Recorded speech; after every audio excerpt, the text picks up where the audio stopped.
자, 시작할게. 민준아, 이번 시간에는 저번 시간에 이어서 신라에 대해서 계속 공부를 할게. 그러니까 저번 시간에는 신라 초기에 대해서 뭐 어떤 왕의 호충이나 어떤 사람들이 왕의 과정을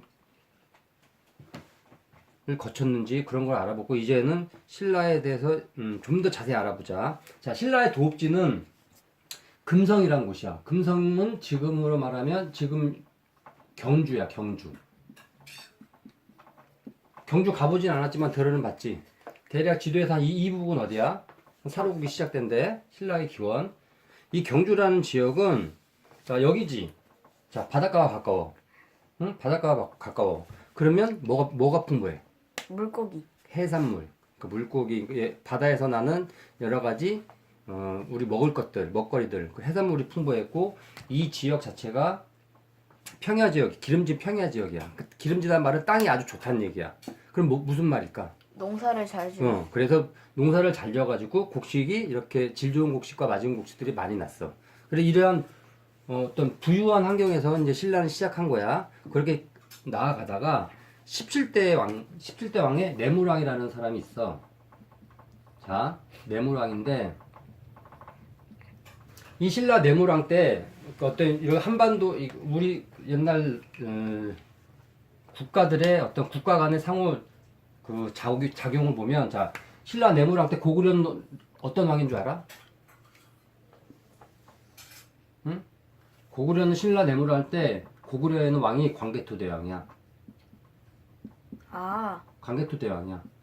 그래서 광개토대왕이 이렇게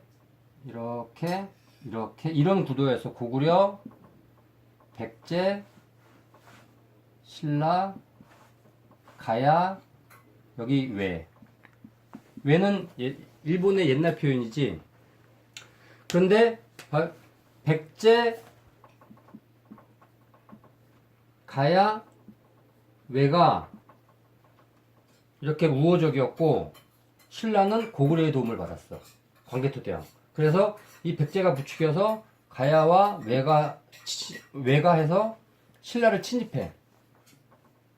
그 신라가 완전 위기에 처해 있었어. 이때 고구려 광개토대왕이 5만 명의 군사를 내보내서 외를 물리쳤어. 그런 다음에 고구려가 신라를 도와줬으니까 이제 신라는 고구려한테 많이 복속되겠지, 예속되겠지, 명령하는 거. 그러니까 내정 간섭이 되게 심해져. 그리고 막 신라의 왕자를 고구려의 볼모로 막 보내고, 그래서 이때부터 신라 백성들은 고구려에 대한 원한이 있어, 원성이 높았어. 이런 과정을 거치면서, 자, 광개토대왕이 죽어. 그리고 이제 내무랑에 대해서 좀 더 해보자. 그 내무랑은 신라 17대 왕인데, 이때부터 나라의 기틀을 다지기 시작했어. 신라라는 나라의 기틀을 다지기 시작했어.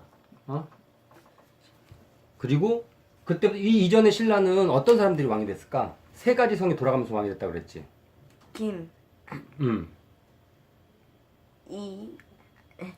신라 박혁거세, 박씨, 박, 석탈해, 그 다음에 석씨, 석, 박석, 그 다음에 김할지의 후손들, 김씨.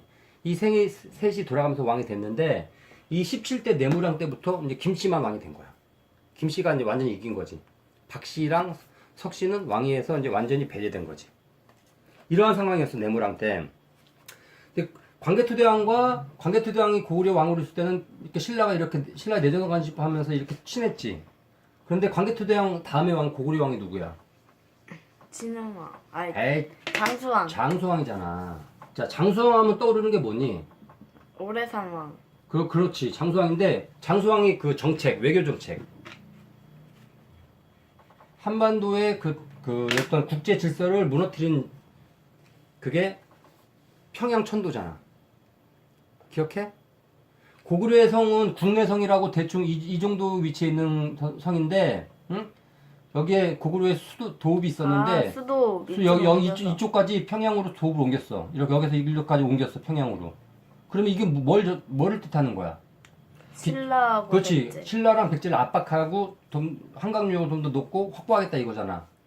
그럼 기존의 고구려는 이 북쪽이랑 해서 북쪽으로만 영토를 넓혔는데, 장수왕 때부터는 이렇게 남하 정책을 해서 남쪽 지방도 압박을 했어. 그렇게 되면 기존에 고구려와 신라는 친했는데 자 내려왔어. 그러면 신라도 부담되지. 이렇게 이런 막 거대한 무력으로 내려오면 어떻게 돼? 이제 백제와 신라가 이제 손을 잡는 거지. 그래야지 고구려를 공동으로 막아내잖아. 그래서 백제 신라의 나, 백제의 제, 나제 동맹이 형성이 돼. 고구려 장수왕의 남하 정책은 평양천도는 427년에 했어. 그러니까 그동안 위협을 느끼고 백제와 신라가 서로 하면서 백제 동맹은 433년에 형성이 된 거야.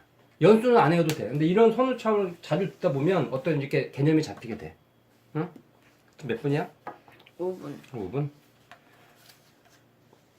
그런 다음에 나지 동맹을 하고 이제 신라에 대해서 배우는 거니까 신라는 이제 계속 고구려 오니까 이제 충청 보은 지역에 이렇게 성을 쌓았대. 이게 3년 산성이래.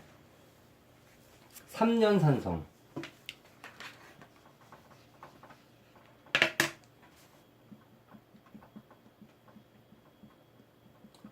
3년 동안 3,000명의 고구려인이 미안 3년 동안 3,000명의 신라인이 쌓은 성. 그래서 3년성 충청 보은 지역 대략 이 정도 지역이야.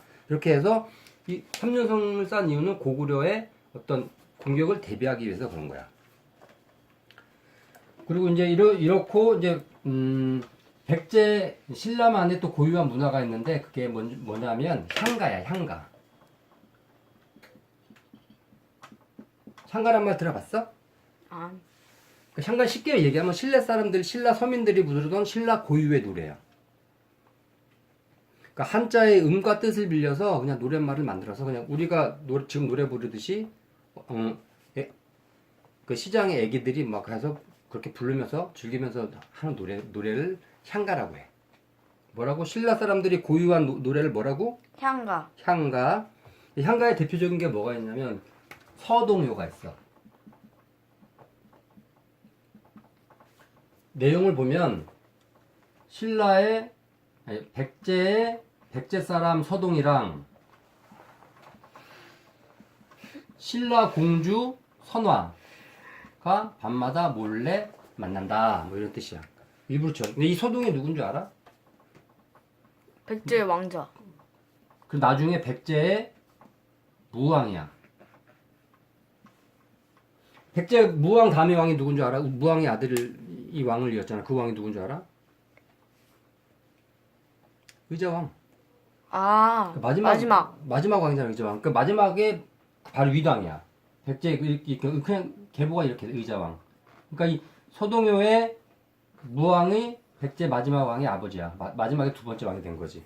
근데 지금 얘기하고 싶은 건 백제 향가라는 게 있었고 그 향가의 대표적인 게 서동요다. 서동요의 내용이 백제 사람 서동과 신라 공주 선화의 사랑 이야기를 노래로 만든 거다. 그게 향가야. 그리고 하나 더 알아볼 게 이제 민주 천마총이라는 천마총 들어봤어? 금관. 천마총 들어봤어? 카메라 잘 잡혔니? 천마총이 뭐냐면 됐어? 신라 귀족들의 무덤 중에 하나야. 신라 귀족들의 무덤은 어떻게 만들었냐면은 그냥 무덤을 파서 나무로 네모난 방을 만든 다음에 그 안에 죽은 사람을 넣고 넣은 관과 죽은 사람들이 사용하던 물건들을 같이 넣어주는 거야. 응? 근데 그 무덤 중에 하나가 천마총인데 왜 천마총이라고 하냐면 이 천마총 내에 천마총 벽에 그림이 그려져 있더라고. 천마도라는 그림. 말인데 하늘을 나는 듯한 그런 말을 그려놨어. 그러니까 죽은 사람한테 하늘을 나는 듯한 곳에 가서 잘 사십시오. 그런 뜻으로 그렸겠지. 그게 천마총이야. 천마도. 여기서는 뭐냐면 그 신라 왕족들의 무덤이잖아. 여기의 특징이 뭐냐면 그 사람 시체를 넣고 그 사람이 살아있을 때 사용하던 장신구, 무기, 그릇 등을 죽은 사람 관 옆에 같이 넣어줬어. 그러면 반대로 뭐냐면 그게 발굴이 됐잖아. 장신구, 무기, 그릇. 그래 그 발굴되면 그게 유물이잖아. 옛날들이 사람들이 썼고 아 옛날에는 이런 형식의 그릇을 썼고 그릇은 다리가 있었고 아니면 네모냈고 옛날 사람들의 생활 모습을 알 수 있잖아. 그래서 유물의 가치가 큰 거야. 몇 분 남았어? 그래 오늘 여기까지 하자. 끝.